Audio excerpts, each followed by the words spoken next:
এদিকে কিছু বাজার আনছে, তো এগুলো আমি বের করে নিচ্ছি। যেহেতু আমার বাজার শর্ট ছিল সেজন্য এগুলো সব নিয়ে কারণে আজকে অনেকদিন পর ভর্তা বানানো। আসসালামু আলাইকুম, কেমন আছেন সবাই? আমি প্রতিবারের মতো আমার ডেইলি ব্লগ নিয়ে চলে আসলাম। আপনারা সবাই কেমন আছেন কমেন্টে জানাবেন। আর আজকে কি হয়েছে না হয়েছে সব আমি আপনাদের সাথে শেয়ার করব। এদিকে বাজারে বিভিন্ন রকমের শীতের সবজি পাওয়া যায়, আর এই সবজিগুলার লেট এত বাড়ছে বলার বাইরে, যেহেতু সবকিছুর দাম অনেক বেশি। বাঁধাকপি আনছে, ফুলকপি আনছে, আর মূলা আনছে, তো এগুলো আমি সব বের করে। আর এই সবজিগুলো যেহেতু ফ্রেশ এবং টাটকা আর দেখতে অনেক সুন্দর। আর এদিকে একটা মুরগি আনছে, তো আমি এটা বের করে নিচ্ছি। আর এই মুরগিটা পরিষ্কার করে আনছে, আর আমার এরকম পরিষ্কার মুরগি ভীষণ ভালো লাগে। একদিন আমাদের জীবনের সকল দুঃখ কষ্ট ঠিক হয়ে যাবে, আমরা অনেকগুলা দিনের সাথে সংগ্রাম করে আর শেষ জীবনে এসেই বুঝতে পারি যে দিনগুলা গেছিল ওগুলাই ভালো ছিল। আমি ছাদে চলে আসছি, সেখানে আমি কাপড়গুলা শুকাত দিছিলাম, আর এদিকে আমার সব কাপড়গুলা শুকাই গেছে। আর একালা সংসারে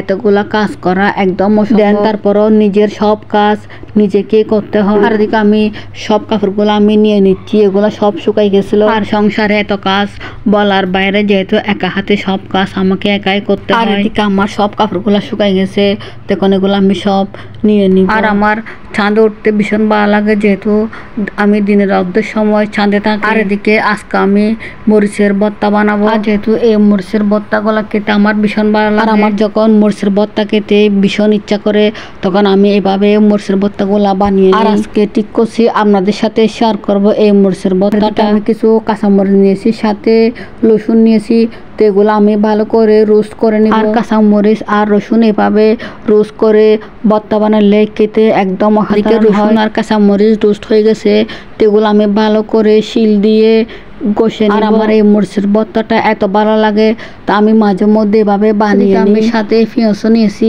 সেখানে আমি সবগুলা ভালো করে একসাথে তেতলে নিব। এগুলা হাতে করলে হাত অনেক জ্বালা করবে, তাই আমি এই শিলটা দিয়ে করে। মরিচের ভর্তাটা তেমন সময় লাগে না, একদম কম সময়ে এগুলা বানানো যায়। আমি সব কিছু হালকাভাবে তেতলে নিয়েছি, তো এগুলো আমি ভালো করে মেখে নিচ্ছি। সেখানে আমি কিছু লবণ অ্যাড করব, লবণ দেওয়ার পর কিছু সরষের তেল অ্যাড করব।